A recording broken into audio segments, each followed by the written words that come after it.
The September 22nd, 2020 meeting of the Marion County School Board is called to order. We are the Marion County School District Governance Team. If we choose one word to describe us, it would be student-centered, because student success is our mission. When we come together, we work. We are efficient, effective, and productive. Our three most important characteristics are dedicated, transparent, and individually responsible. To work well together, we must demonstrate respect, confront reality, and be accountable. We will always put students first. We will have a legacy of success. For the courtesy of those listening to the meeting, I'm requesting everyone in the audience to please remove your hats and turn off your electronic devices or put them on vibrate. Later in the meeting, up to 30 minutes will be provided for individuals to address the board on matters concerning the operation of the Marion County school system or the school board only. Presentations to the board are limited to 5 minutes and are televised. If you wish to address the board regarding a regular agenda item or matters on which the school board customarily takes action, you must first complete a peach form located on the table in the hallway. If you wish to address the board regarding a public hearing or student discipline matter, please complete a lime green form. These forms must be fully completed and received by the board secretary no later than 5:40 p.m. The procedures applicable for each are on a separate sheet. Madam Secretary, please call the roll. Mrs. Nancy Stacy, District 1. Here. Mrs. Beth McCall, District 2. Here. Mrs. Kelly King, District 5. Here. Mrs. Nancy Thoreau, District 4. Here. Mr. Eric Cummings, District 3. Here. Dr. Diane Gullett, Superintendent. Here. Ms. Suzanne Green, School Board Attorney. Here. Ms. Lindsay Barber, Program Specialist of Social Studies, Curriculum and Instruction Secretary, please introduce who will be providing us with inspiration and pledge tonight. Good evening, Reverend Chair Cummings, board members, Superintendent Gullett. Florida statute recognizes the month of September as American Founders Month, which incorporates September 11th Remembrance as Patriot Day, September 17th Constitution Day, and this week is Celebrate Freedom Week. So we're honored to have members of the Ocala chapter Daughters of the American Revolution with us this evening to provide the inspiration and lead us in the pledge. It's a blessing to have a partnership with the Ocala DAR. They volunteer in our schools. They have a great partnership with working with us. So I'd like to welcome their Constitution co-chair, Carol Bruno, Julie Weiss, and Diane Trice. Good evening. I'm Carol Bruno, and I'm very happy to represent the DAR at your meeting, especially since this is for the DAR and really nationally Constitution Week. And the DAR, you may or may not be familiar with, but was founded in 1890 on three principles: historical preservation, education, and patriotism. And we still operate under those same principles today. In order to have membership in the DAR, you'd need to prove that you have a direct lineage with a Revolutionary War patriot. And when I was doing my research for that, I found that the very first ancestor that landed on these shores came as an indentured servant. Several years later, during 1776, my then ancestor was a landowner, a respected member of his community and his church. And when the war was imminent, he was put in charge of a militia. He became Captain David Noble, and he sold a farm in order to outfit his troops. Gus and I, my husband, recently took a vacation in West Virginia, and we go to a historic inn there. And one of the things that they do every morning is have all the guests gather outside. We raise the American flag, and we sing the national anthem, which is a really wonderful experience. And since I was there on September 17th, which is the anniversary of when the Constitution was actually finished being written and was ready to go to the states. And so I asked if I could be the one that raised the flag that day, and they very happily said yes, but they had not had any knowledge of Constitution Day and its significance in American history. So that actually says to me it's a perfect indication of why Constitution Day and Constitution Week should be important to all of us. Because this was first started in the 1950s. The idea originated with the regent of the DAR at that time. It was passed by Joint House of Congress, and it was signed into law by President Eisenhower. And yet, years later, people still don't know about this commemoration, maybe because there are no sales. Anyway, the American Constitution, in my opinion, is vitally important as a foundational document for our republic and as a beacon of hope around the world. I don't know if you remember seeing images of the people in Hong Kong walking and speaking out for liberty, and they were holding American flags and singing our national anthem. I don't know if you've ever heard about the young man from Cuba who was so desperate to come to the United States that he literally took his windsurfing board, got on it, and started coming to America on that very fragile craft. And then there's Constantino Lucio Vinicio Bruno, who came here just before his 11th birthday. His father preceded him and sponsored the rest of the family. He learned English by watching television, and he worked. In elementary school, he worked with his father landscaping after school or on Saturdays. In high school, he had a job before and after classes, and his soccer skills combined with a work-study program allowed him to pay for his college education. That family valued American opportunity. He is deeply patriotic and has given back his entire life. I'm very proud of my personal American history and of my husband's American story. In his farewell address, George Washington cautioned, quote, "Promote as an object of primary importance institutions for the diffusion of knowledge, thus developing an enlightened public," end quote. On behalf of the Ocala DAR, I want to thank the entire school district and all of you especially for your efforts to cherish and maintain American freedom, to foster true patriotism and love of country, and to quote the preamble, secure the blessings of liberty to ourselves and our posterity. Thank you. Thank you.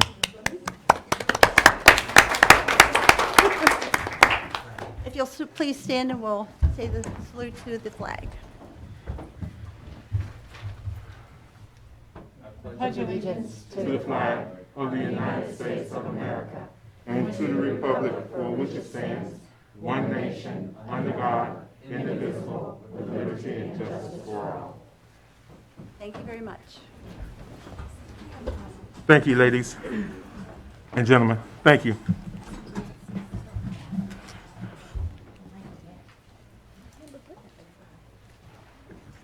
In the midst of American Founders Month, we also have Hispanic Heritage Month. And Hispanic Heritage Month is recognized and celebrated in the United States from September 15th to October 15th. National Hispanic Heritage Month celebrates the histories, cultures, and contributions of Americans whose ancestors came from Spain, Mexico, the Caribbean, and Central and South America. Begun in 1968 as Hispanic Heritage Week under President Lyndon Johnson, the observation was expanded to National Hispanic Month by President Ronald Reagan in 1988.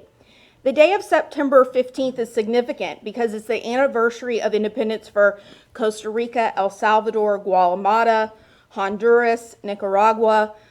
Mexico's Independence Day follows closely September 16th. Chile on September 18th. These are all countries that many of our students come from.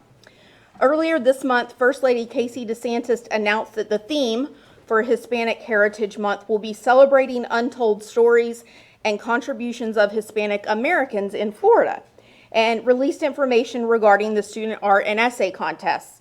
2 years ago, the winner of the essay contest was a Bellevue High School student who won a 4-year Florida prepaid scholarship. So we were very pleased with that, and we continue to make sure that our students and teachers are aware of that opportunity. In the past, schools like College Park Elementary have used the opportunity to reach out to their community. They have hosted Hispanic Heritage Festivals and family nights, fiestas with music and flags and artwork and food and culture. And secondary schools usually arrange activities by their multicultural or Spanish clubs that are just about in every high school campus that we have. With schools this year trying to limit some of these large gatherings, we're focusing and they're focusing on trying to find unique ways to still involve families and communities in Hispanic heritage learning opportunities. College Park this year is going to try to do a lot of their activities during their lunches with their students and make sure that parents are aware of the opportunities and showcase them on social media and things like that. And then curriculum and instruction provided resources to support teachers in highlighting Hispanic heritage with readings and art and music excerpts. But we do know that providing year-round, culturally inclusive and infused lessons is really best for our students, not just taking a month to celebrate something, but really do more of an infusion that really represents our community. So we're excited to continue American Founders Month and get started on recognizing Hispanic heritage. Thank you. Thank you, Ms. Barber. We appreciate it. And we do celebrate Hispanic Heritage Month as well.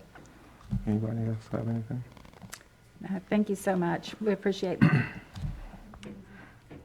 I recommend, I'm sorry, Superintendent. Thank you, Chairman, members of the board. I recommend approval of the agenda for the September 22nd, 2020 school board meeting with the materials in the board packet, those materials distributed to board members at the meeting, and the audio recording included as part of the official record of the meeting with the exception of item D26.1 that has been placed under discussion. We have a motion on the superintendent's recommendation. So moved. Moved by Ms. Thorold, seconded by Ms. King, and it's all in favor signify by aye. Aye. May I have a motion to approve the minutes for the July 16, 2020 administrative briefing and work session? So moved. Moved by Ms. McCall, Second. seconded by Ms. Thorold. Are there any additions or corrections to the minutes? There being none, all in favor signify by aye. Aye. Unanimous. May I have a motion to approve the minutes for the July 23, 2020 special board meeting? So moved. Moved by Ms. King, Second. seconded by Ms. Thorold. Are there any additions or corrections to the minutes? Any discussion? All in favor signify by aye. Aye. Unanimous. May I have a motion to approve the minutes for the July 23rd, 2020 special school board meeting? So moved. Moved by Ms. Thor. Second by Ms. McCall. Are there any additions or corrections to the minutes? There being none, all in favor signify by aye. Aye. Unanimous. Mr. Kevin Christian, Director of Public Relations and Multimedia Production, would like to present the 2019-2020 High School Voter Registration Challenge. Spray, spray, spray, spray. Sing happy birthday. I'll lead you in happy birthday twice. No, I'm just kidding. Reverend Cummings, school board members, Attorney Green and Dr. Gullett, I'm excited to present a couple of colleagues of mine who are here tonight to recognize one of our high schools. I'm the only one up here, so I'm going to do that.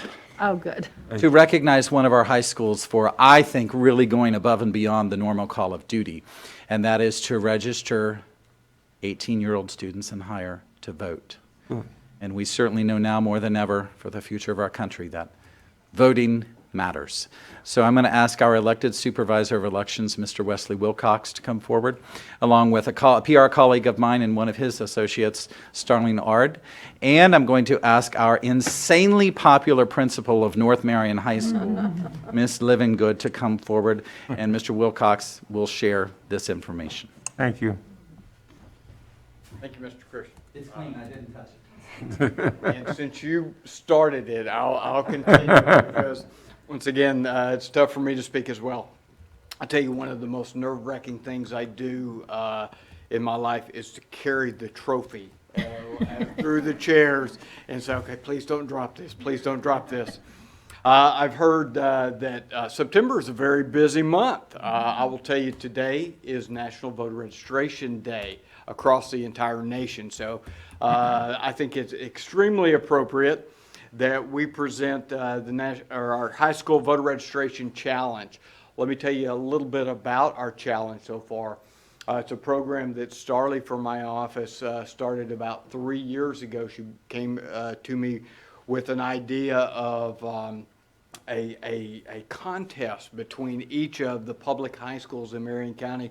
And with your participation, the school board participation, and the superintendent's participation on that, we've been able to go into the high schools and do this challenge. We go in and we do an education curriculum, as well as talking about the voter registrations.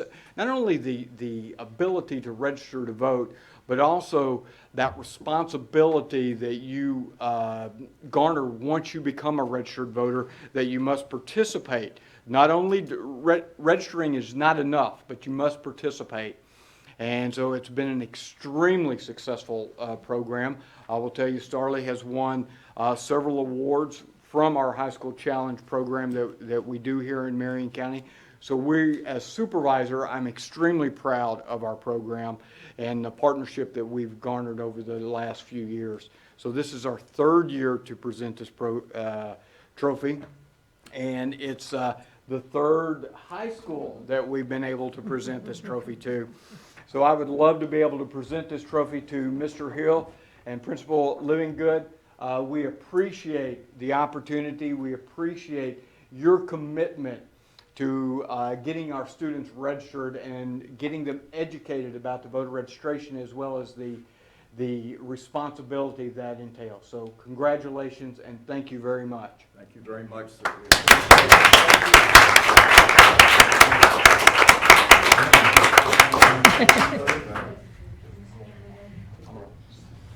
And the winning school is North Marion High School, right? Yes, I'm sorry, yes. North Marion High School.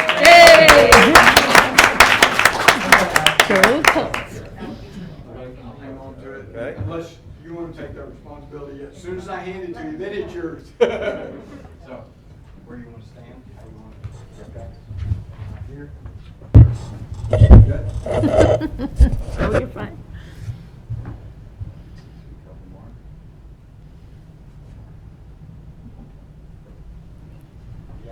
Yes, sir. Congratulations.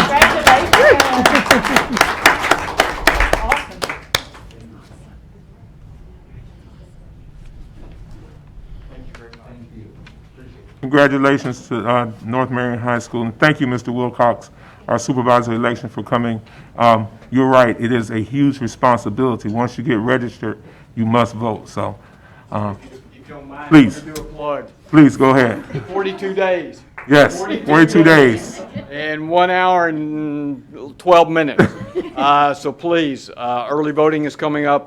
Vote by mail. I'm a proponent of vote by mail. So please participate. This is, there are a multitude. We talked about the revolution earlier. A multitude of people have sacrificed to give us all this responsibility, and it's our duty to fulfill those responsibilities. So please come see me over the next 42 days. So please show up and vote. Can I say something? Yes.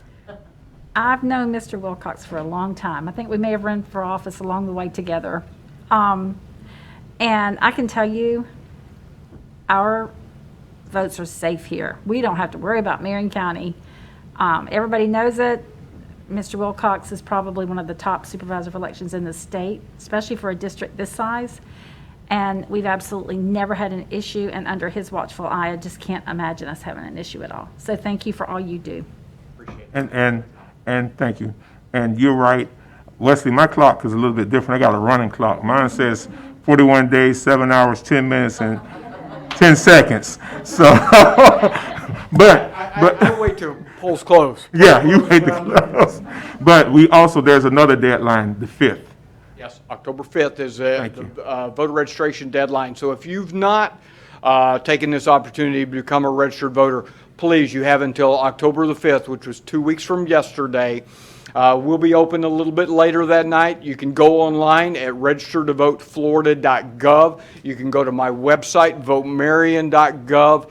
We've got the forms available in my office, as well as driver's license, libraries. We want to get that to you, so please come out and see us to get to that deadline as well. Thank you, sir, for reminding me. Thank you, Mr. Wilcox. We Appreciate appreciate it. it. Have a great evening. All right. Thank you. And again, congratulations, North Marion High School. Well done. Wilcox. I'll now ask the school board attorney to explain the rules governing persons who wish to address the school board tonight.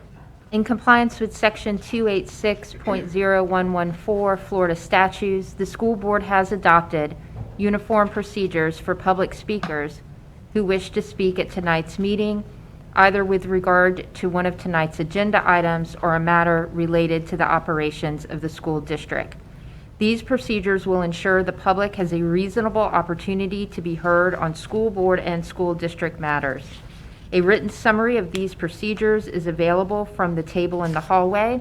Public speaker forms are also located on the same table. The completed forms were due to the school board secretary no later than 5:40 p.m. Tonight's speakers will be called prior to the business portion of the school board meeting in the order of receipt by the school board secretary. Before you begin speaking, please state your full name and address for the record and spell your last name. Each speaker will have 5 minutes of time. However, if there are more than 5 persons who wish to speak, the board may seek consensus to limit each speaker's time to 3 minutes. When the speaker has 1 minute remaining, the speaker will receive a visual notice from me to complete his or her comments. Speakers may not yield their time to others. Speakers and meeting attendees are expected to conduct themselves in a respectful manner. No verbal attacks or profanity are allowed. Pursuant to the procedures for public comments, item 6, speakers are not to identify specific individuals other than themselves or their child unless the statement is provided 24 hours in advance. If there are matters which deal with student discipline to include expulsions, they will be scheduled at the conclusion of the televised portion of this meeting. Parents may address the board with regard to a discipline matter at that time. To ensure student privacy, only a parent or guardian may use a student's first or last name. Identifying references to or identification of other students and/or their families is prohibited. Thank you for your attention. Ms. Lopez, how many? We have 4 speakers. Our first one is Rose Delilah Jenkins.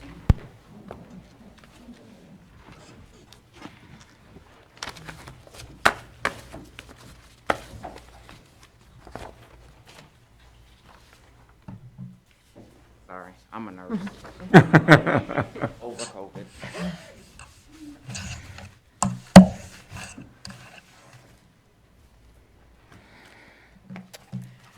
Good evening, board members of the Marion County School Board, Dr. Gullett, and others.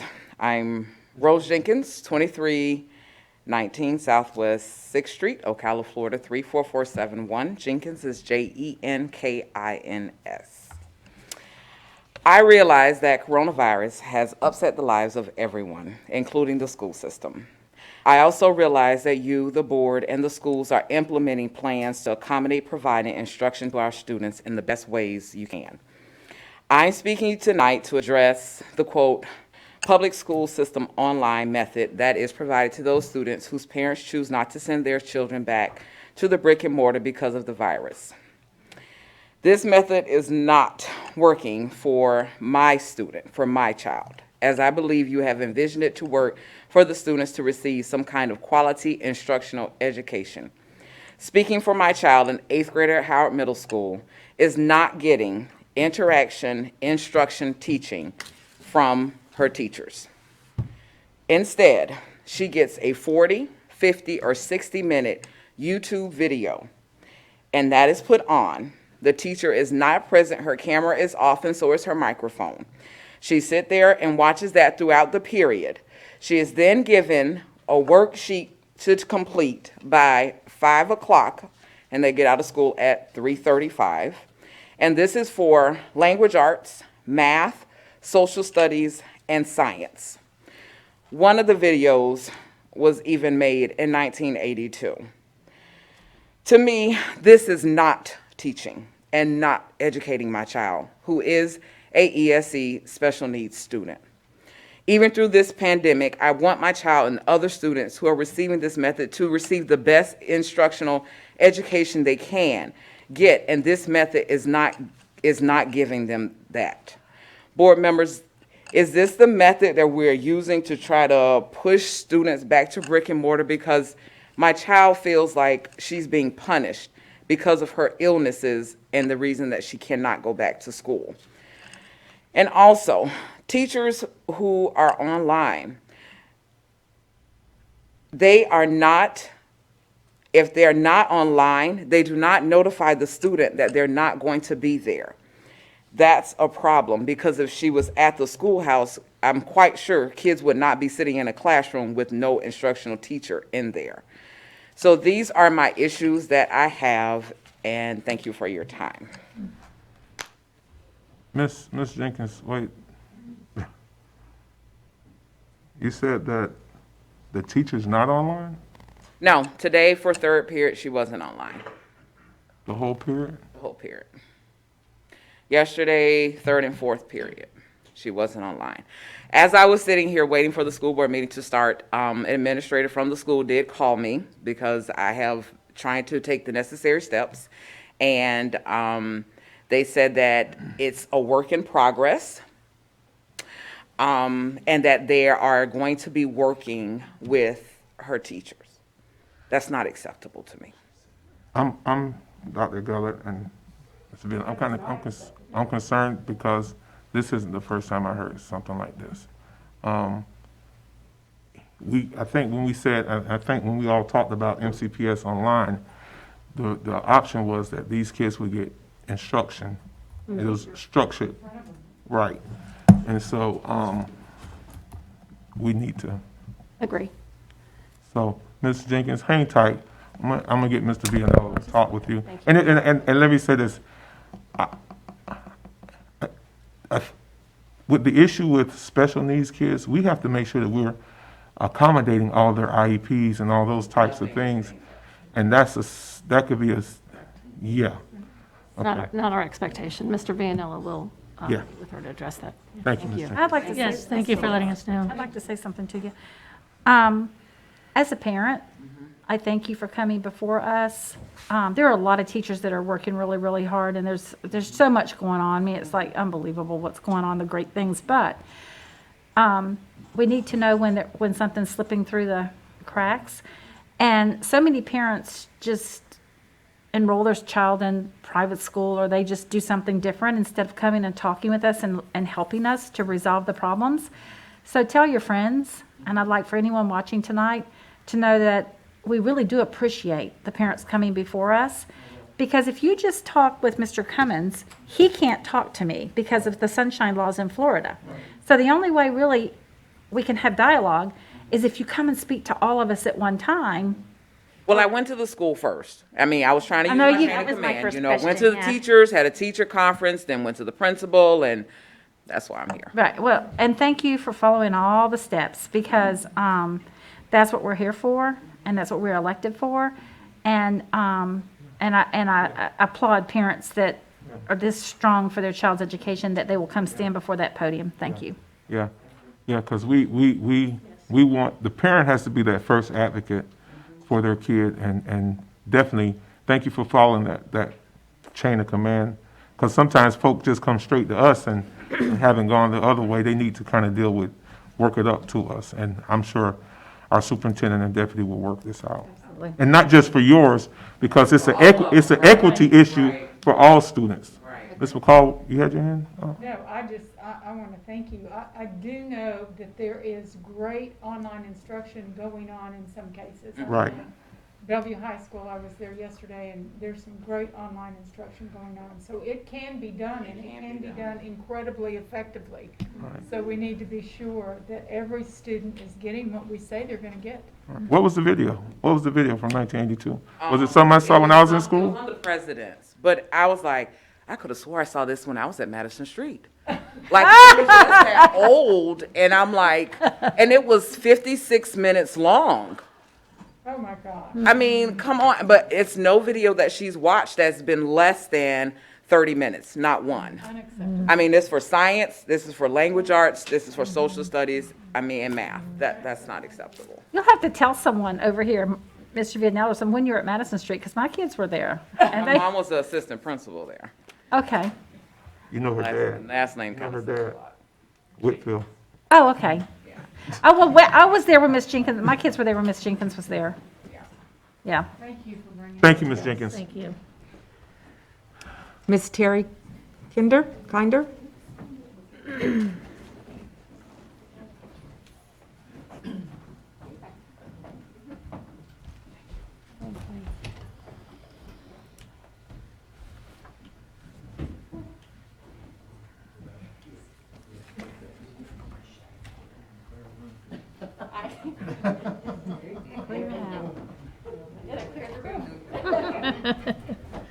Plenty of room for you now. Name again? Pray, bye-bye. Just like in the classroom. Except there's no 4-minute dwell time right now. Alrighty.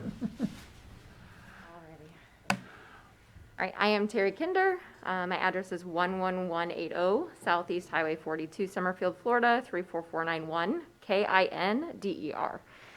Good evening, Chairman Cummings, board members, and Dr. Gullett. You may have read or seen my open letter to the school board, which has gone slightly viral over the last week and a half. If you haven't, I will email it to you.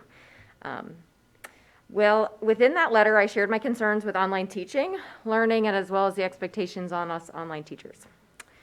Tonight, I'd like to offer some solutions to the concerns I brought up in the letter. Since I spend more than half of my class troubleshooting technology issues, my solutions will include ways to alleviate that pressure of those tech problems on our teachers. I myself am mentally exhausted from having to problem solve these tech questions on the spot with kindness and empathy, and I never considered myself an IT expert.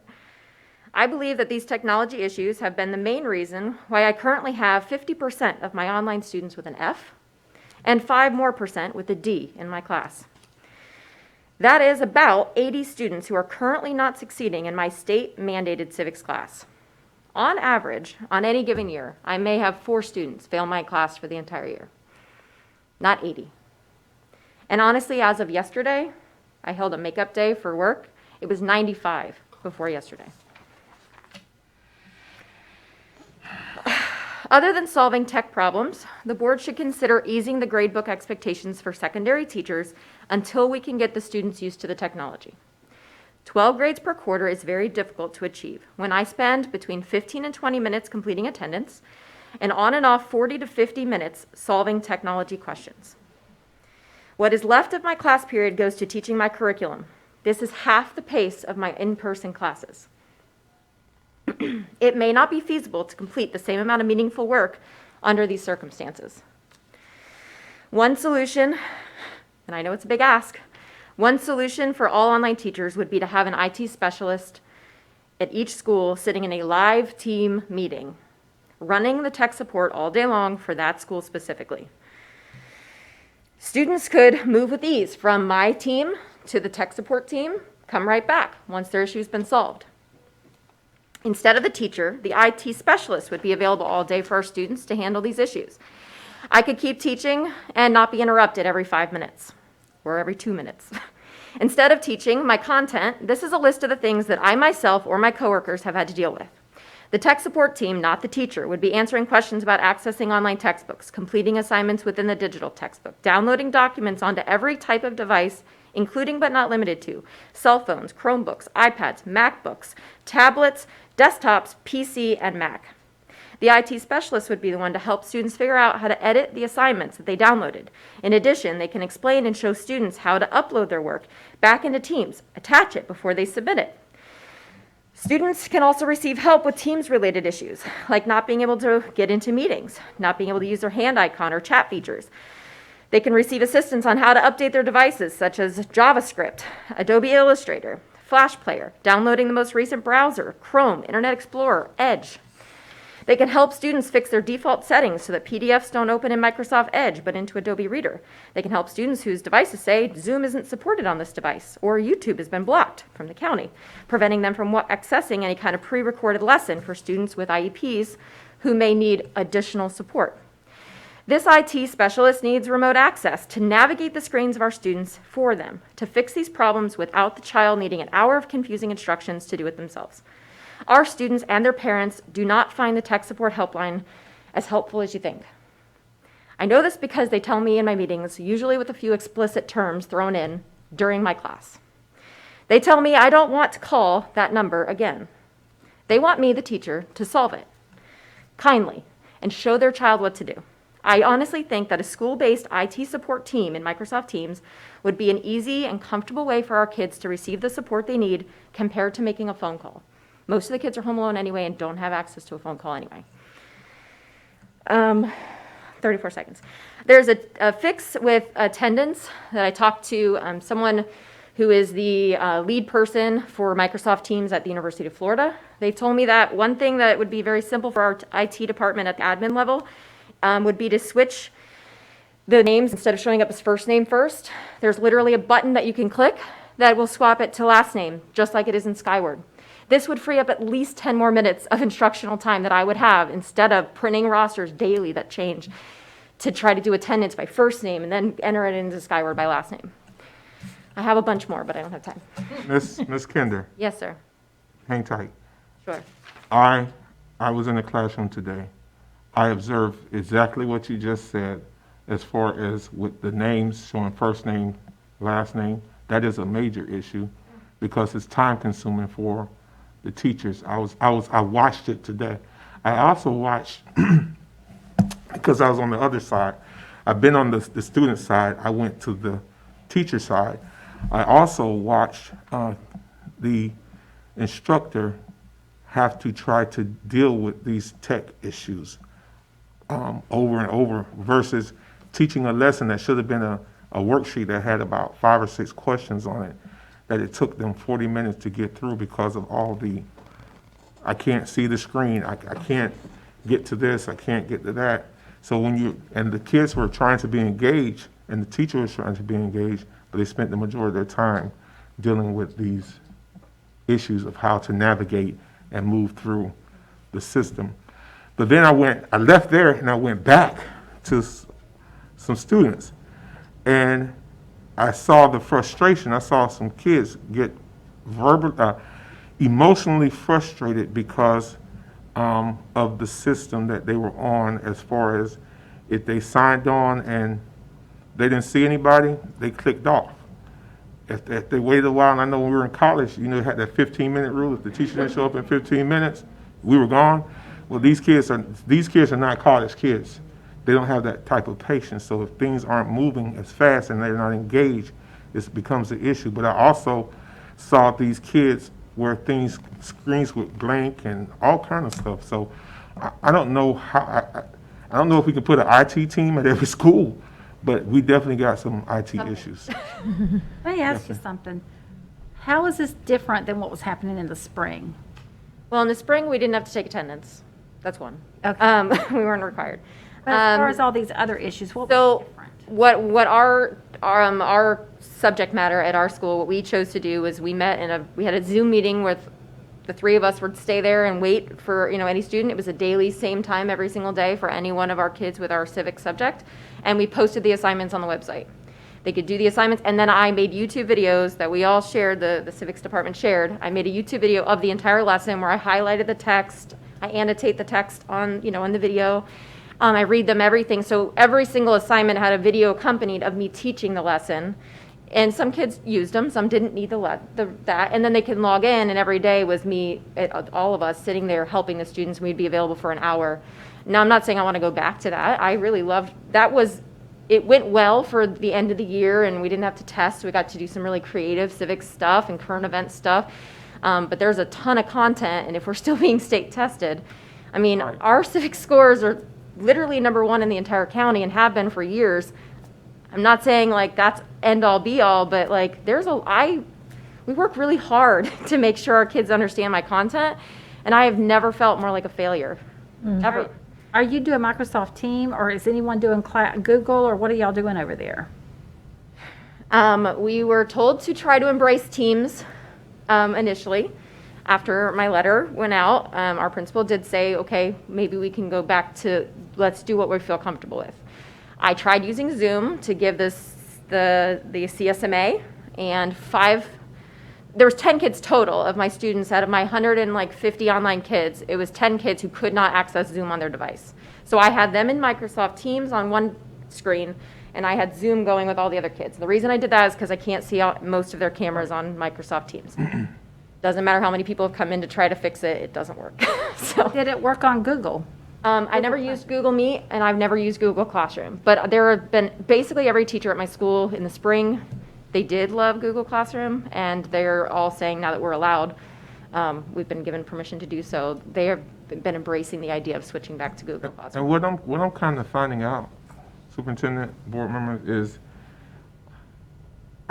our instructors have been given these resources, and they're trying to use the best one that's working that day. Some are using several different Zoom, some are using Teams, some are using Classroom, and a lot of them are not compatible to, and I'm not a tech person, but I've seen it just, and I think we all need to kind of look at it. We probably need to go sit in the classroom. We need to see it from both sides. And I think if we see it from both sides, we'll understand why there is so much frustration from the instructor side, but also from the teacher side, from the student side, because it is I'm telling you, I've done it for 3 or 4 days, and it's very frustrating. And when they're trying to switch from, move from Teams and go to your online textbook, and the thing shut down, and it kicks them off, and so it looks like the kids sign out of the classroom. So now when you run a report of attendance, it shows that the kid was on, but it kicked them out. And think about this: if you're a middle school or elementary kid, you're saying, "Oh, they put me out of school. I'm not going back into class." Or some will try, and sometimes the system will automatically log them back in. But I've seen all these types of things these past few weeks, and I'm hoping. So I'd like to hear from Dr. Gullet. Yeah.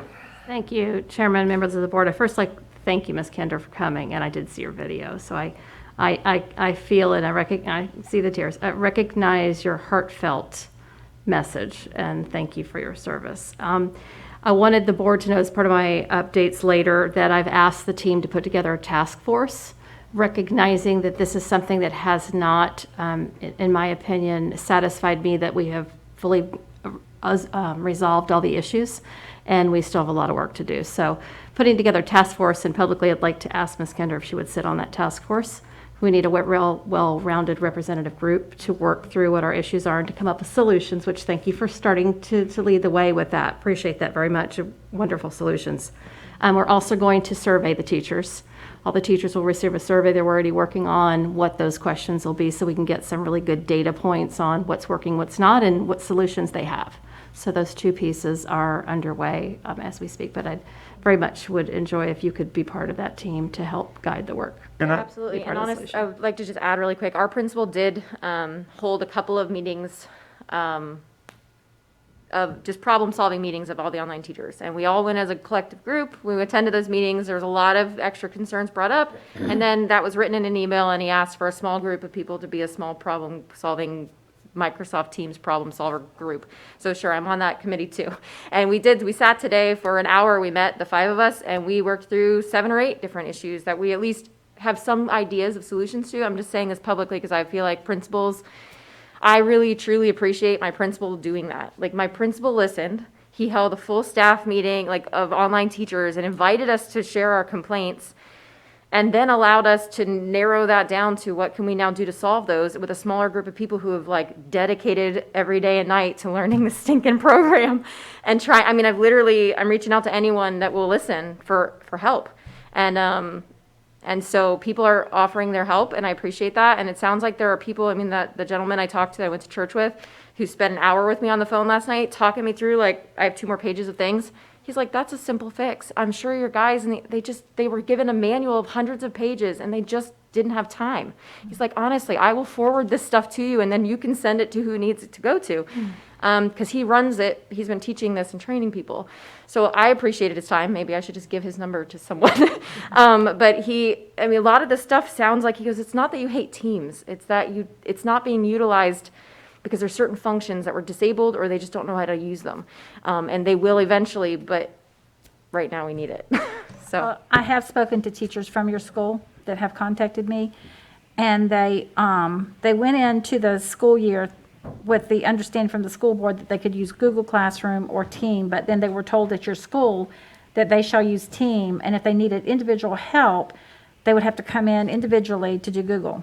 And I know several of the teachers I talked to told me that things are so haywire that they told them, just go do Google if you can do Google. Go back and do it, because the teachers are telling me it's more user-friendly. And so I want to talk a little bit about that at the end of this meeting.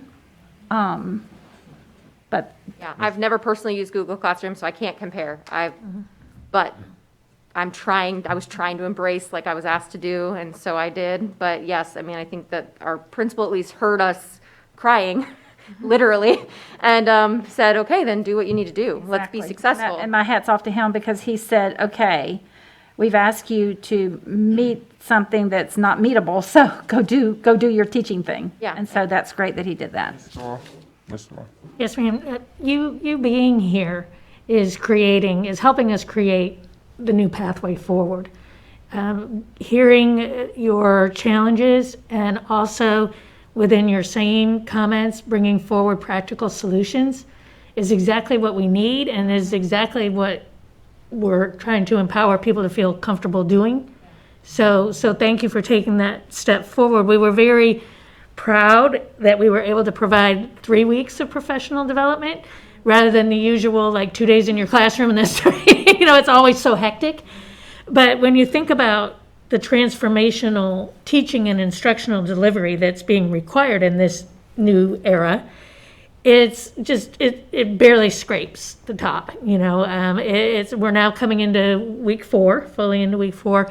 So this is when it really begins to come out, what the challenges are, what's been successful. So the way I see it is it's all part of the process. But I 100% agree with you that there is no way that you're going to be able to deliver the amount and quality of content within the challenges you're currently facing. So that's something that we need to figure out a way to give you guys, some grace and support for. And you're Yes, a gold yes, ma'am, and- gold star teacher.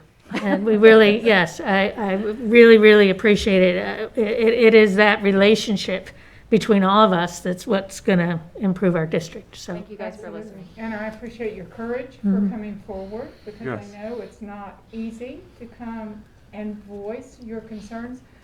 But as Mrs. Thrower said, we want you to do that. Yes. We're trying to convince all of our teachers and administrators that the only way we can help solve is if we know. Right.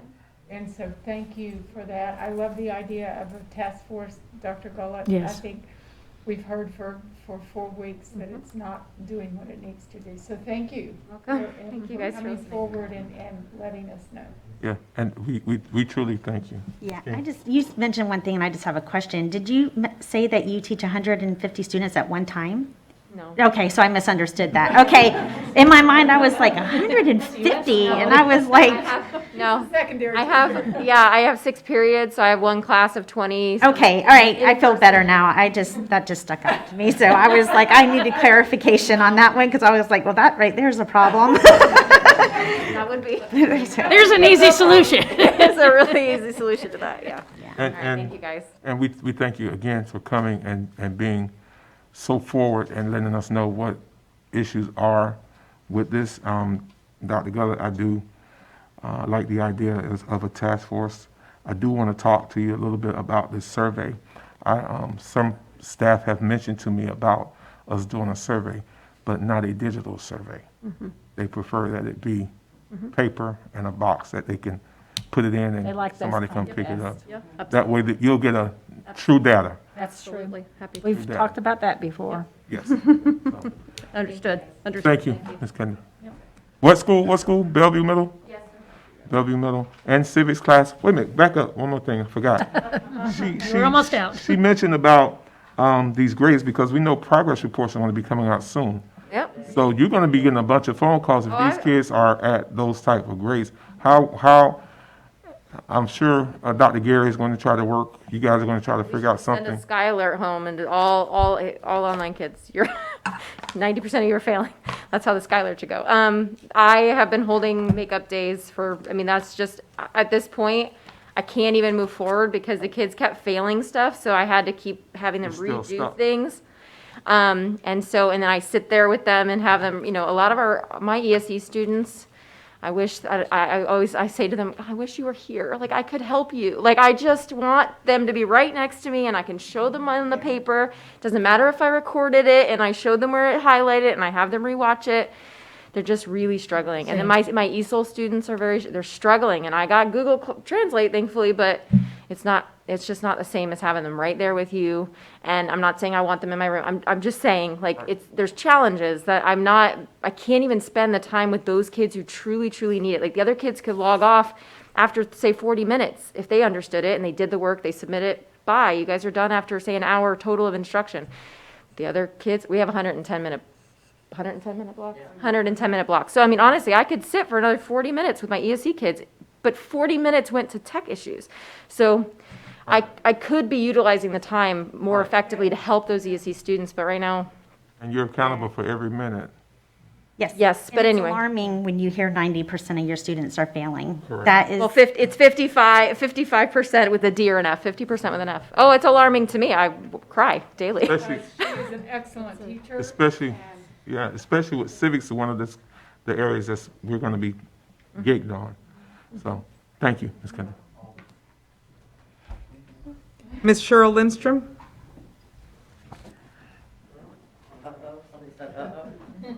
Don't say uh-oh. Dum-da-da-dum, Cheryl. Yes, I know how to use the paper towel. I do it all the time.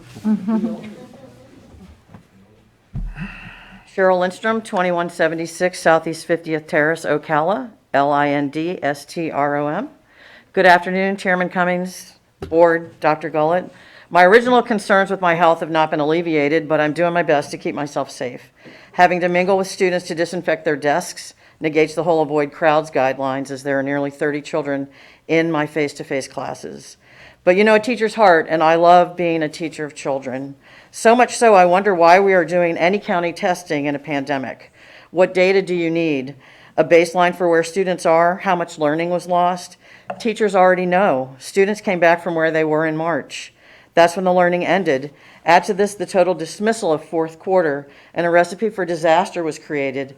MCPS online could work, but it's an uphill battle because of the fourth quarter forgiveness enacted at the end of last school year. Secure online testing is an oxymoron. It's not a secure platform, and I can't make it so. Any data cannot, in good faith, be considered valid. There's no way to control what is happening in the home or the car or the hotel room, which is where kids are logging into these tests. Who's in the room? How many tabs are open? How many devices are available? I read a convoluted script that includes directions for meeting students in another channel, vacating the main testing channel, which then identifies me as being paused. I have 37 students in my state-tested course online. If they were in the building, I would not be able to leave the room. I did refuse to administer the test to my online class because I feared the document I signed, pledging to secure the test, would jeopardize my license, my career, and my pension because it's impossible to do. My principal, I'm at Bellevue Middle, respected my stance and investigated, assuring me that teacher accountability had to do with copying, stealing, or sharing test items, prompting students with answers, or altering the answer sheet. He further assured me the online platform will not put me in a precarious position to lose everything I've worked for. I know I would feel better if the document I signed had a hold harmless clause. All of this is absurd, really. Why are we doing this? The data can't be valid as the conditions are not controlled. Is it necessary for teacher evaluations? How can those evaluations even be legitimate? In the online platform, it's difficult to get students to engage. Some will, most won't. Someone likened it to a seance. Are you there, Mark? Sally, raise your hand so if you can hear me. Collaboration is at the top of the Danielson framework for highly effective ratings, but we spend a majority of our time on tech problems or textbook navigation issues. We've been allowing those students who have been successful to screen share and help their classmates with a similar device. So we're engaging in highly effective behavior, right? All this to say that during our preschool planning, a board member came and enthusiastically welcomed us back to school. She said she was working to stop state testing. Then the Federal Department of Education denied Georgia's testing waiver request, and we know the state of Florida won't even try. So here we are. The Constitution of the state of Florida gives power to this local board. Article 9, Section 4, Clause B states, "The school board shall operate, control, and supervise all free public schools within the school district." So I'm asking you to use the power vested in this board by the state of Florida and by the state constitution to waive testing and teacher evaluations during this pandemic for this school year. We all need grace, students and teachers alike, during these difficult times, and it's the right thing to do. Hold harmless those of us teaching online and those of us in brick and mortar. We're degreed professionals. Just let us teach and get our students back to where they should be. It's what we're trained to do, and you won't be disappointed. Thank you for your time. Thank you, Ms. Owens. And again, I want to thank you for coming. I've known you a long time. Yes. And I tell you what, you know, if I had to pick my kid's teacher, you'd be right up there at the top. Thank you. And you know, it's just, I'm sorry that it's like it is. And this board, I mean, we'll do everything that we can do. I'm sure we'll talk about what can we do, and we'll talk with the superintendent about what can we do. But I appreciate that. I applaud the teachers out there at Bellevue Middle. You guys are, you know, thanks for coming to us. Yep. Thanks for being our pilot school to kind of keep us, let us know what's going on. We appreciate the opportunity to share our concerns, and I'm certainly not speaking for myself. There are a lot of people that have the same feelings, and I know I've talked to a lot of some them. people will be bold and will speak, and others would. I mean, I got a lot of cards and encouragement today before I came here. And I too want to thank you, Ms. Lindstrom and Ms. Kinder and all those from Bellevue. I don't know if you guys drew straws or whatever to figure out which school was going to come and present tonight. No, but you guys are not just only representing Bellevue Middle, you're representing all of the schools in the district, because I can promise you, the same concerns that you guys are sharing with us tonight, we've heard them from other schools. So And we thank all of the teachers we for appreciate what you guys are doing. So thank you for coming. You know, and you must have a great principal to feel comfortable enough to come and talk with us, because you don't feel like your principal's going to be really angry with you. It's great that you have a principal that is a no intimidation and says, let's do what we have to do to get this ball rolling. So take the word back to him and thank him for me. And the other thing, oh, I'm sorry. Go ahead. I still believe that we should not be testing our kids this year. I know you do. You know, I know. I'm committed to doing whatever we can do. Yes, ma'am. To meet that. And yes, Dr. Gary is fabulous. Yes, he is. But I'd like to say that the Bellevue teachers, the civics department, we're the see something, say something people. And we also embrace the necessary trouble, good trouble. Good trouble. Good trouble. We always, we love our kids, and we just want. You guys have been, that's a school, y'all have been hanging together for a long time. I've been there since 1996. Exactly. Yes. No. But we appreciate Passionate your time. advocates, that's what you are. Thank you, guys. Thank you for your Listen, support. And as Ms. McCall said, I think pretty much all of us have agreed that we don't agree with the testing, and we're going to try to do what we can. Some things are going to be beyond our control, Understand. but promise you that our voice is going to be heard with this. So The good trouble. That's what we got to it's a do. good We're going to trouble. do everything we can to protect our teachers. I Yes, promise. ma'am. Thank you. Thank you. Jeff Green. You've been waiting so patiently all night. Good evening to everyone. My name is Jake Green, 740 Southeast 3rd Street, GREEN. I am an 8th grader at the Cornerstone School. I come from I'm from a Boy Scout troop, 72, not too close from here. I'm working on my Eagle Scout, and for one of the requirements, I need to get a merit badge that requires me to be here tonight in this board meeting, so I just thank you for letting me be here. Thank you. Thank you for coming. You picked a good board to come see today.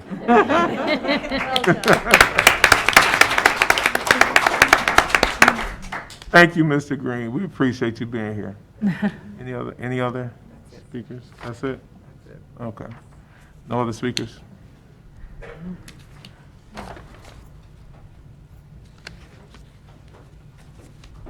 Okay.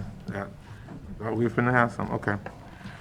May I have a motion to approve consent agenda items C 7.1 through C 24.2 with the exception of item D 26.1 that has been placed under discussion? So moved. Moved by Ms. Thor, Second. seconded by Ms. King. All in favor signify by aye. Aye. Aye. May I have a motion to approve, unanimous, may I have a motion to approve the resolution number 2010, extending resolution 2006, requiring face coverings? So moved. Moved by Ms. McCall. Second. Seconded by Ms. King.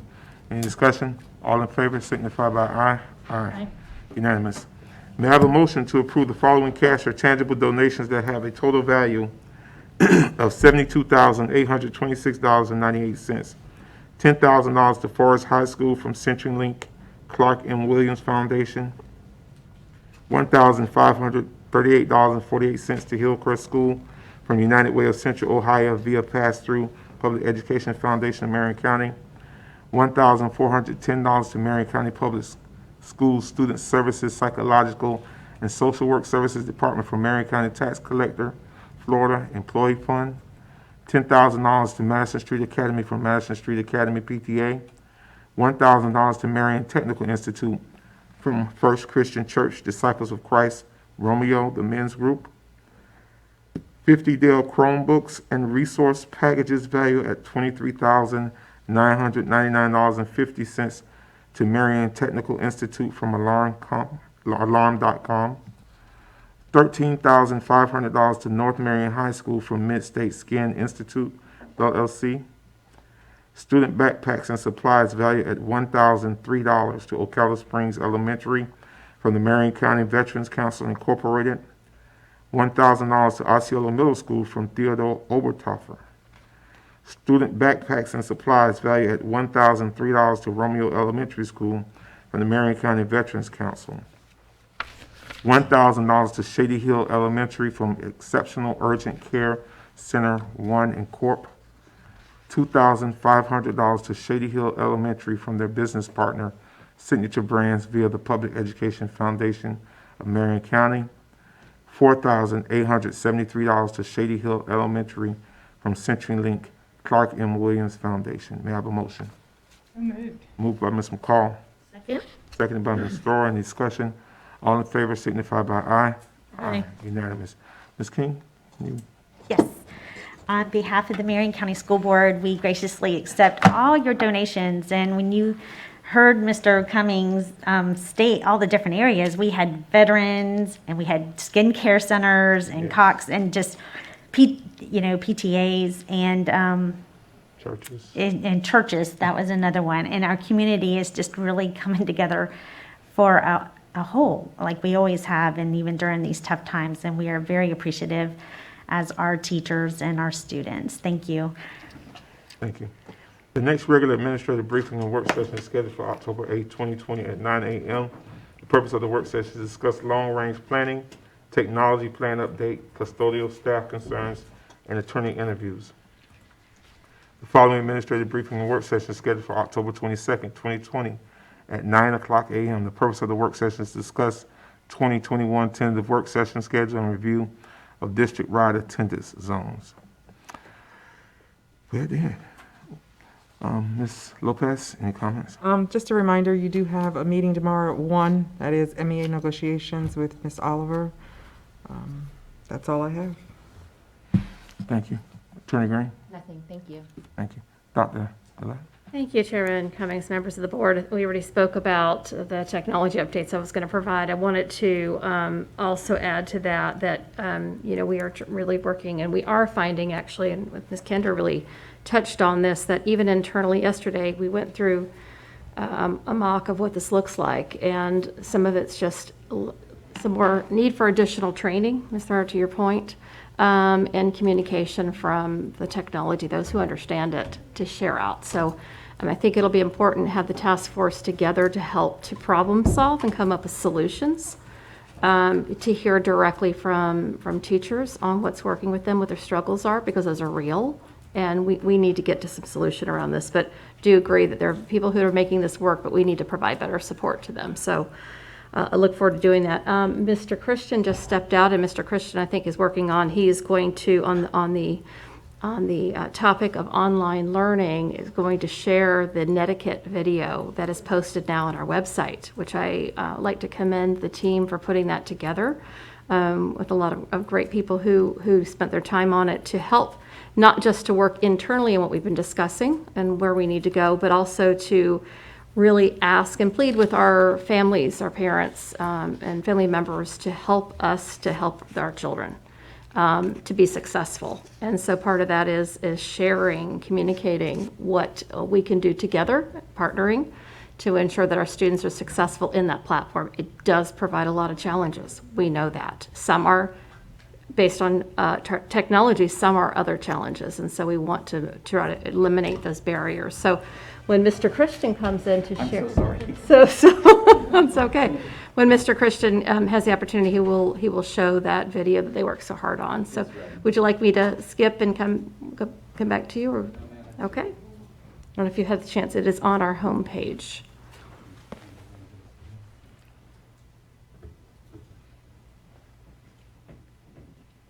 Okay, apparently you can go on for a moment. We have to put the audio.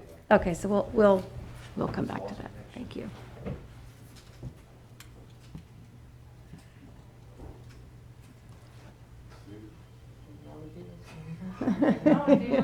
Well, patience. We'll come back. We'll come back. All Thank right. you.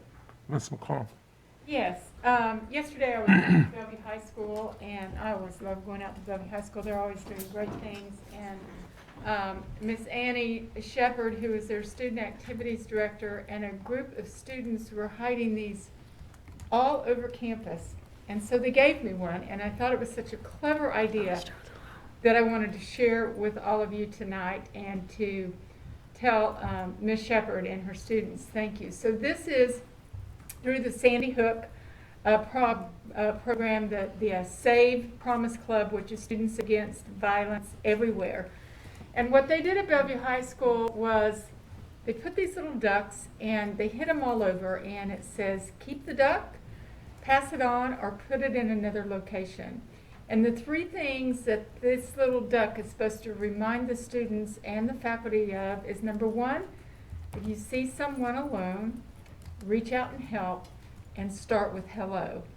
So I just think this is so great. So I have a little rubber ducky that I'm going to keep, but I just thought it was so creative, and they're all over the campus. So I thought it was great.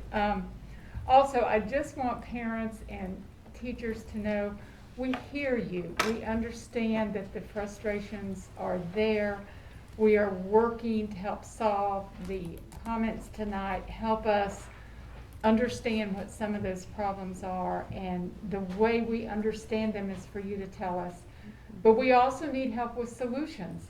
So I think the task force that Dr. Gullett has put forward is going to be great. I've been in management for a long time, and I've always told my staff that if you have a problem, come to me, but try to come with a solution in hand also. And so we can't do this alone. We need your help as parents, as teachers, to help us with those solutions. We will be successful. It's going to take time. This is so new to all of us. We can't reach out and touch those children that are online. And it's very difficult for that compassion to come across over a video screen. But it is there. And we hope you will be patient and help us with the solutions. Thank you. Thanks, Ms. McCall. Ms. Stacy. Oh, take this down. I've spoken to Dr. Gulla about this. And it's so nice we have an appointed superintendent, because for years there's just been a culture of dishonesty with the school board, where we would read about things in the newspaper, and that's how we'd find out, not from just one administration, but from many administrations. It's been this way since I've been coming to school board meetings for 25 years. It's just the kind of the way it's been. I would talk to a school board member, they didn't know what was going on because staff's doing it. And in the days where we had the elected superintendent, where staff probably did know more than the elected superintendent, often they were out of a coaching program or something, and they were more like a figurehead, and the employees, the executive directors, the employees pretty much did run the school system, and the elected superintendent was a figurehead. things are so different now. And I feel like there was still a little bit of a culture of dishonesty to the board that still rears its little head up every once in a while. When we started with the online, I asked the speakers to please be honest. Are we going to do Team? Are we going to do Google? Y'all will probably remember me really hammering in on that, because it just made sense to me. If we had some of the parents on Google and then they had another kid that was on Team and they were trying to do it, I mean, it only just was a recipe for disaster. And I'm not an educator, and I could see that. And so, no, everybody's going to be able to do, what they want. But yet we never unlocked meetings for Google. And when we had the extra 3 weeks, the 3 full weeks of training and everything we did for the teachers and stuff, not any time did they teach on Google or talk about Google. And so the teachers were pretty much driven towards Team, but some of them still were in the hopes that they could use Google because that's what they had used at the end of the year. Then I found out our substitutes were taught on Team, that the substitutes were going to come. So if they had a Google Classroom teacher, the substitutes taught on Team. And I kept asking, please be honest, are we going to do Team or are we going to do Google? Somebody tell me, let's get to this. And it still didn't happen until parents started calling me and some of the Bellevue teachers started calling me and I started talking to them. Yes, we were told we're pretty much on Team. I even called Bellevue High School and spoke with one of the administrators there, and she goes, well, yes, but if they wanted to be on Google, they had to come to us and get special help, like privately. They could get some guidance. So it was very, very hard. And I would just like to encourage staff that this is a new day here. When staff is dishonest or doesn't tell us a little truth helps the not true story go down. When we're told, oh yes, the teachers are going to have options, and then they go back after that door's closed and the teachers don't have options. This in the old days, the school board would just say, well, in 4 years, we're going to do something different because we can't get staff to tell us the truth. We don't know what's going on. We're tired of hearing it from the newspaper, what's going on. But staff, today it's a different story. And you have a superintendent that knows what she's doing.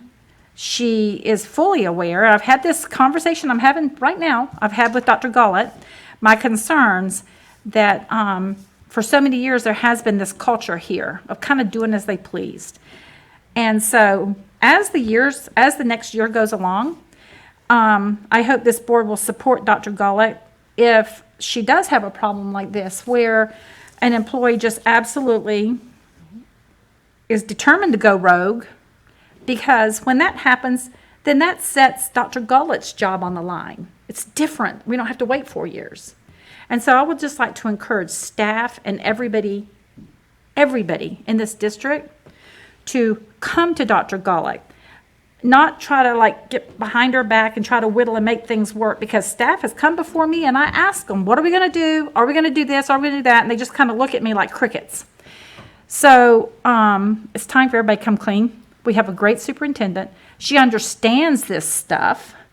So there's no reason anymore to go kind of do your own little fix to make things roll. She needs to know what's going on so she can tell us what's going on, so that you do not continue finding out what's happening in your district by reading the newspaper or parents calling you. Like parents calling me and saying, I don't know what's going on. I got this one kid just doing it. And it was so unnecessary. If we were going to do Teams, someone should have come out and been honest with us, whoever was heading that up in the beginning, and got all the parents on the same page. It should have been done 3 weeks during the planning. They shouldn't have come in here and played monkey games with us back and forth at that podium, telling us, oh, the teachers have a choice. When the teachers didn't have a choice, they weren't being supported. We haven't unlocked Google Meet yet. I called the villages because we're having such a fiasco. I called the villages and I spoke to the head IT person in the villages, Patrick Murphy. And I asked him, I said, how's it going down there? Because it's not going well here. We've got 2 platforms going. He said, we use Google Classroom. We Google all the way. It's running smooth. Everything's great. I said, well, do you use meetings? Yes, everything's unlocked. Do you have security? He said, of course, our district there's not a security issue anymore with Google than with anything else, because Team was set up for older people to use, and they're trying to retrofit it for classrooms now, where Google Classroom was set up for classrooms. And so, anyway, they're not having these issues that we're having. but they're using one platform. And so I would just, that's my kind of rant about that, where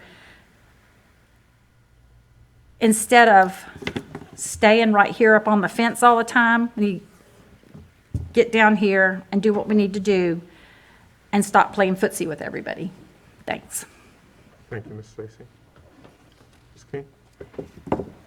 Yes, I agree. I do believe that Dr. Gullett is a very smart woman and understands exactly what to do, and we'll be working through this.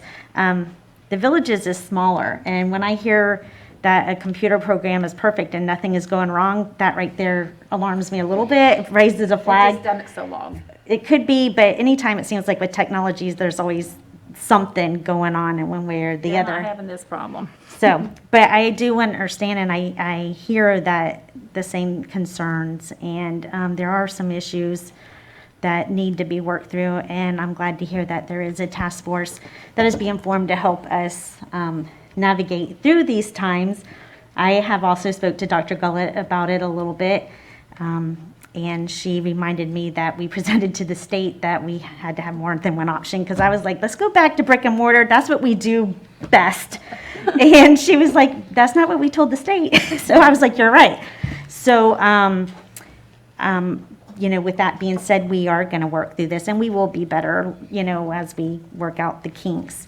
And, but with that being said, I do want to talk about something positive, and that is our COVID numbers. And I know any number's too high, but our numbers did come in Friday, and they're still low, and we have not closed down our schools or our classrooms, and that is a positive during this pandemic of all the uncertainty and all the unknown. And I can truly say with all honesty that Marion County Public Schools has done a good job of opening our schools and keeping our students and our employees safe up to this point. And so I just want to recognize every one of our employees, and including you, Dr. Gullett, and your team for working hard to ensure the safety up to this point. To me, that's a positive, and I just wanted to recognize that this evening. Thank you.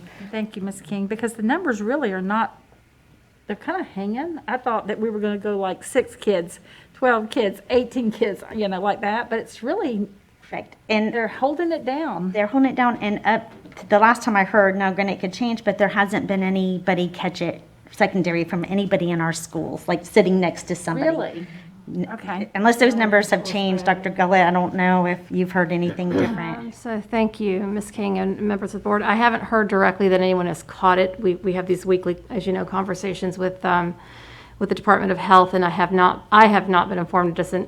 Can't say for certain, but I can say publicly I have not been informed that anyone has caught it from someone at the school site. I don't know. Up to So the this masks are point. working. So a month into our school year, and for, us to hear that up to that point, I think is commendable. And that's from the hard work and dedication and due diligence from everybody working in our schools, including our students also. If I may, Chairman Cummings, members of the board, also on this note of COVID-19, I would also want to say publicly as a reminder, we have a small parent group meeting also with the Department of Health from our community Friday. So the hearing directly from parents who have had some challenges with the pandemic, online or otherwise. And so that'll also help to inform what we're doing and how we're doing it. Thank you. Ms. Dora? Oh, thank you. Yes, I have no doubts that we have challenges and that we'll continue to have challenges. That only makes sense with what we have been doing. And what we've been doing is everything that we can to serve kids, to serve families, to provide some stability to our community by having the 5-day-a-week option at school. And we've had many successes, and I would say that in my mind the biggest success so far is that we truly really are coming together as a school community. Teaching live online is very different than recorded videos that kids can look at anytime, and with the flexibility of the family schedule. The synchronous expectation of being there and being present and being engaged. and having all the technology work in that moment for that amount of time, 5 days a week, 6 hours a day is a very, very challenging task. So my hat is off to all of the teachers, all of the administrators, all of our tech support that are continuing to work on this every day to refine it. I have no doubt that we are going to continue to improve. I'm confident, that that's going to happen, and it can't happen soon enough. It never can when you're trying to problem solve something, but we're doing all of the right things, and we've come so far already. And as Board Member King stated, we really weren't sure what was going to happen when we opened schools, if we were going to have a tremendous spike and have to call it. And that, thankfully, has not happened, but it hasn't happened because of how we continue to come together and support each other. So I again thank you, Dr. Gullett, for being forward-thinking about the mask mandate. No one really wanted that, but I am convinced that that's what it took. It was a big element of what it has taken to mitigate the risk. And I was driving here earlier this afternoon, and I passed Howard Middle School, during closing time. And there were kids walking out well past the building, past dismissal, and they had their masks on, walking home with each other. So I think we've created this expectation, and now it's become the way we do things for this time. Being in school is that important, and so that's great to see. Just had a couple other things on my mind. One of them is to remember to answer your census if you have not done so already. God knows we need the money. And everyone that's counted really does help us with funding in so many different ways, not just for our schools, but for our community projects. And I was glad to hear Chair Cummings, and you'll probably say it again, which is great, because the more you hear it, the more you'll remember. October 5th is a deadline to register to vote. And I have had people come to me that have said in the past, it's the first time I've registered to vote because they had someone in their mind that they really wanted to vote for. And that's great. Whatever your motivation is, just register to vote and get out there and vote. And with that, I have really enjoyed being a poll worker. And I've worked for the primary election because Supervisor Elections Wilcox said they needed more help. And it's a long, draining day. You're there for like 12 hours and you're not allowed to leave. But it's incredibly interesting, and I agree with you 100%, Ms. Stacy, as I feel completely comfortable with the security of my vote here in Marion County. And I know not maybe everywhere across the nation can say that with as much confidence as I am, but I am completely comfortable. And so we need to be careful of the misinformation and the disinformation that is shared all over social media. And the misinformation is sharing what you didn't know wasn't true, but the disinformation is even more dangerous, and that's sharing what you know isn't true. And we don't need that right now. We've got enough going on in our lives. So let's again come together on this issue as well and reassure each other that voting in Marion County is safe and secure, and everybody needs to get out there and make their voice heard. And then finally, I would be remiss not to mention Ruth Bader Ginsburg, our Supreme Court Justice that passed away recently.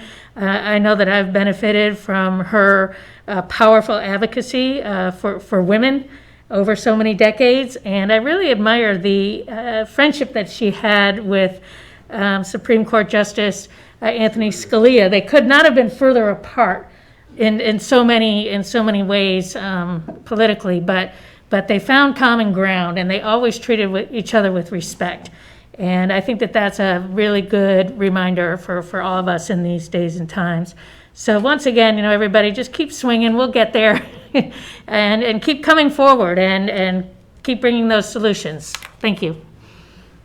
Thank you, Ms. Thor. We heard a lot. We heard a lot of conversation. Had a lot of conversation about things that are not going wrong, that are not going right as far as the technology in our district. I do believe that because of the conversations tonight, because of the discussion and the candidness and the forwardness, that we will start to make some ends on what we heard tonight and will get beyond that mountain. When we came up with online, MCPS online, and we talked about back to school, the biggest thing was making sure that we were able to provide instructions, equitable instructions for all of our kids.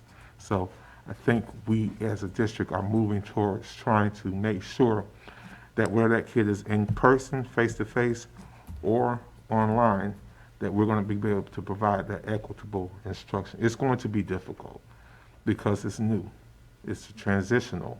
So we're going to have some obstacles to jump over and go under or around. But I believe that there's enough people in this district that are problem solvers, that are smart enough. There's enough parents in our community. There's enough teachers in our district that we can work this out. And I think the task force is going to be instrumental in us making those inroads to those things. I love the fact that Ms.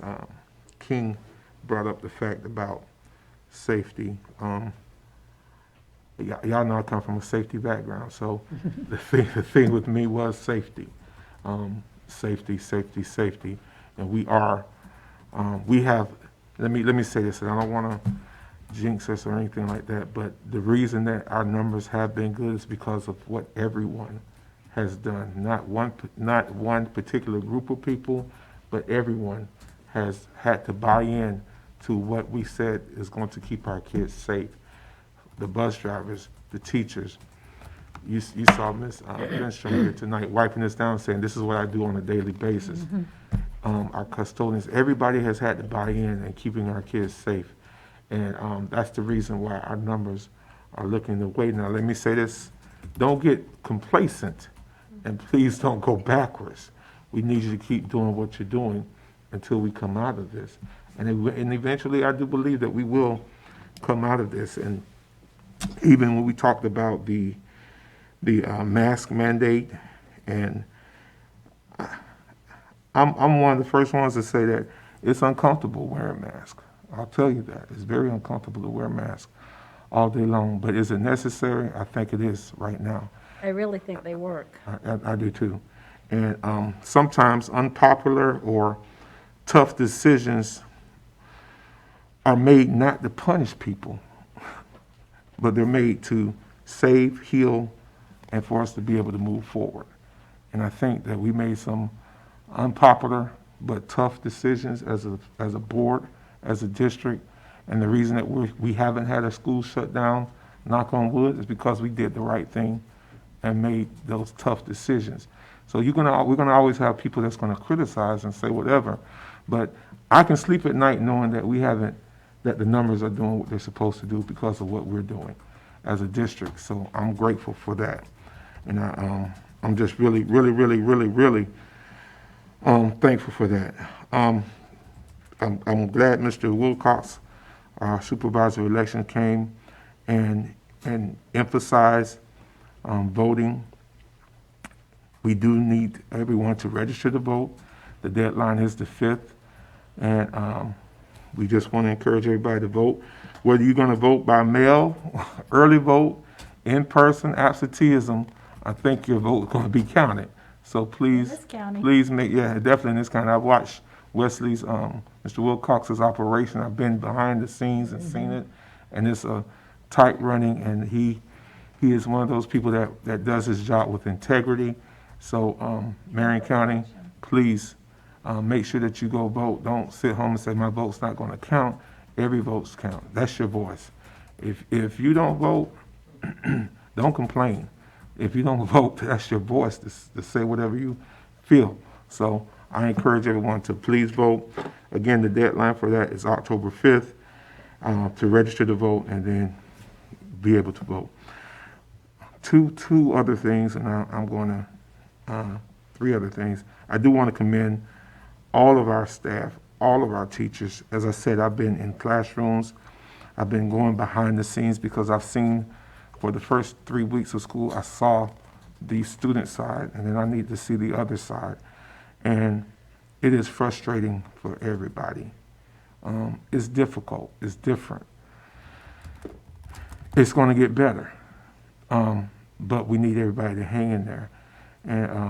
And I want to commend these teachers that came out from Bellevue. Like I said, I don't know if all the schools got together and they drew straws to see who was going to come or whatever, but they were not just speaking for Bellevue. They were speaking for staff across the district. Those issues that they brought up tonight are district issues, and we will address them. And I saw the superintendent taking notes as fast as she could Yes, write. yes, she was. Yes, she was. Now, two more things, and I want to end, and these are not negatives, but these are things that we need to be aware of. I've recently been getting calls about how kids are dressing, stuff like that. Parents, please familiarize yourself with the student code of conduct and the dress code at the particular schools that they attend. Please know that every school can be a little bit, the codes could fluctuate or be a little bit different at the school. So please know those code of conduct rules and the dress codes, especially when it comes to ripped pants and stuff like that, making sure that it's in compliance. We want our kids to be dressed appropriately and make sure they're doing the things well. We don't. This is a different season. We don't need kids getting in trouble over silly stuff like how they're dressed. And we've been talking since March about grace and compassion, and but we need them to do. We still need you to do what you're supposed to do. So kids, please be dressed appropriate. Parents, please make sure these kids are dressed appropriately. Know the code of conduct, and have these conversations with the principals. Have these conversations with the deans, and not let it be adversarial.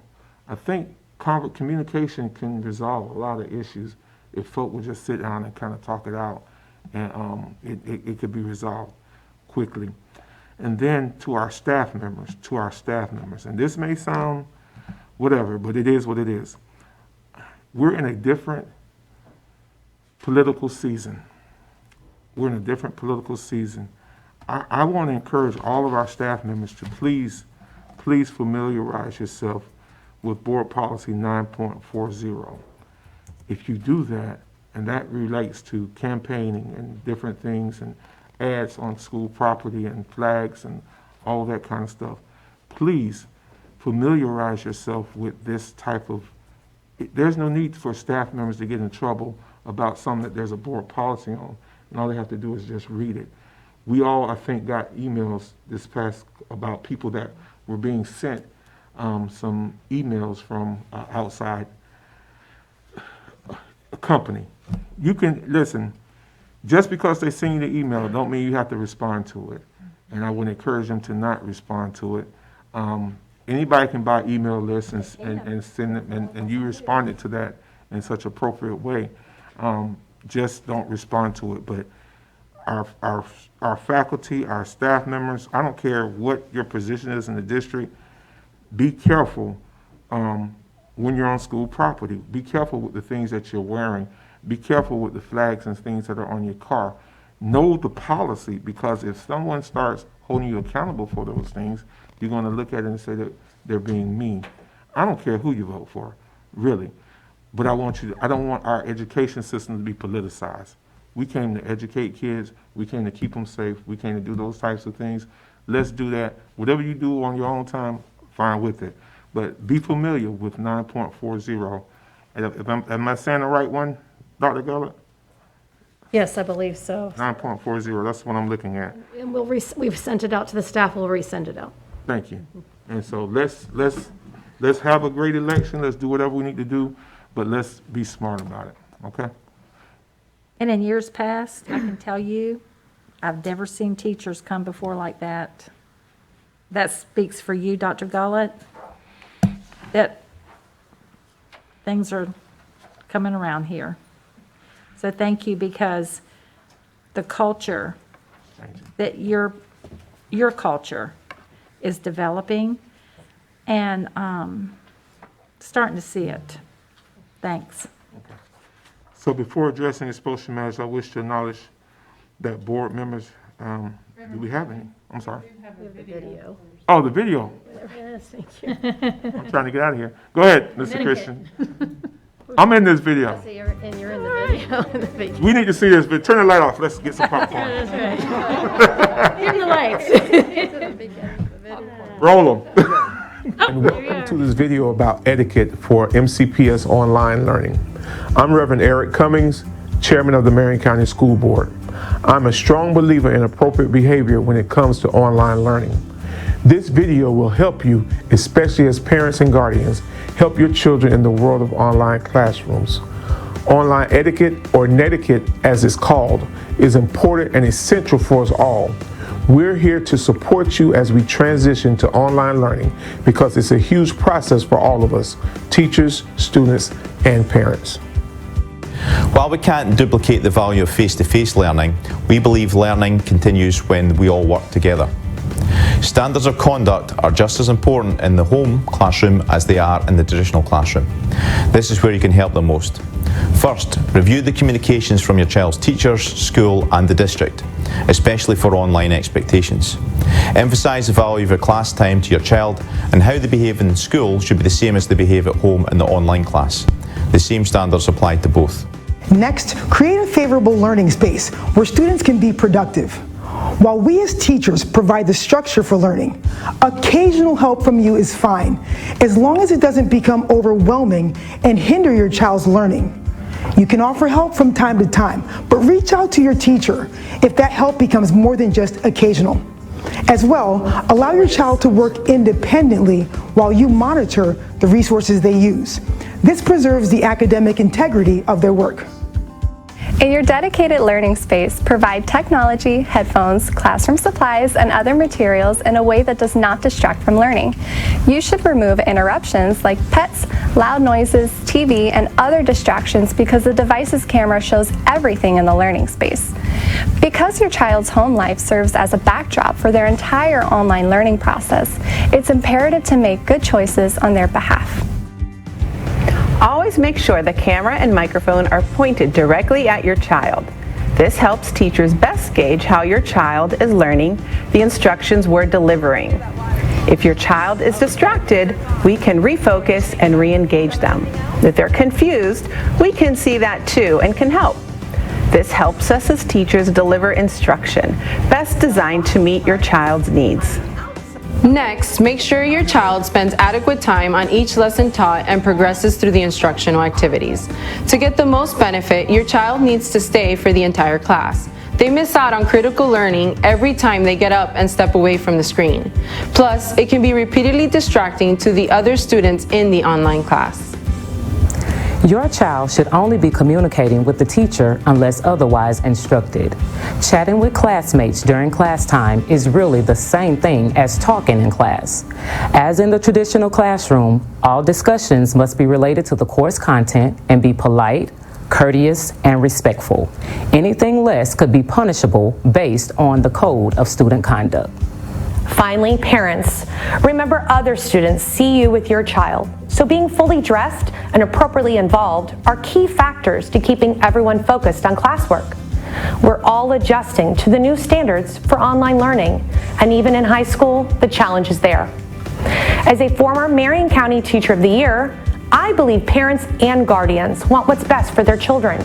We as teachers do too. These few minutes spent learning the basics of netiquette will pay off with high-quality learning for everyone involved. Thanks for helping us help your child succeed.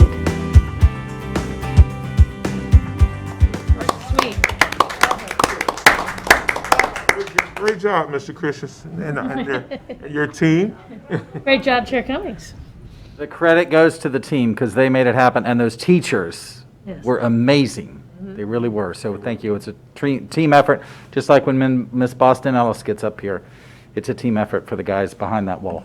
Thank you. I thought I heard something. Did y'all hear that? That was a nomination for an Oscar for me.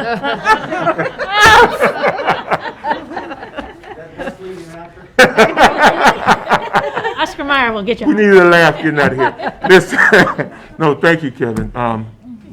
Our people need to see that, and I hope it addressed some issues that we were having, and I'm praying that the parents and the students as well will watch it. So, very good. Before addressing expulsion matters, I wish to acknowledge that board members have received alternative placements list for students through September 2nd, 2020. Do we have any, Ms. Martinez? We just have alternative placement. We don't have anything. Are there any parents? There's no parents that will. No, sir. So, is there something that we need to vote on? Nope. Okay, so we don't have any. Okay. There being no further business, may I have a motion to adjourn? So moved. Moved by Ms. Torres, seconded by Ms. King. All in favor signify by aye. Aye. Meeting adjourned at 7:11.